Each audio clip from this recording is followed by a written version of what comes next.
10 may 2025-ci il tarixində Azərbaycan xalqının ümumi lideri, müasir dövlətçilik tariximizin memarı Ulu Öndər Heydər Əliyevin anadan olunmasının 102-ci il dönümü münasibəti ilə anım mərasimi keçirilib. Mərasim çərçivəsində Can Polad Budağovun təsis etdiyi İdman Federasiyasının rəhbərlik heyəti, idman ictimaiyyətinin nümayəndələri və bir sıra tanınmış ziyalılar tərəfindən Ulu Öndərin büstü ziyarət olunub.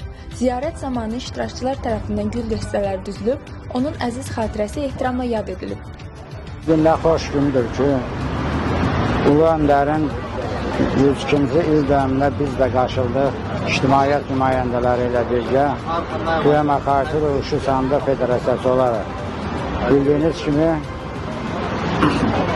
federasiya yaradandan Novruz bayramında Ulu Öndərin üstü önündə söz vermişdir ki, öz qələbələrimizlə əldə etdiyimiz qələbələri Ulu Öndərin doğum gününə ithaf edəcəyik. Qurban olum Allah'a dediyimiz vədə əməl elədik.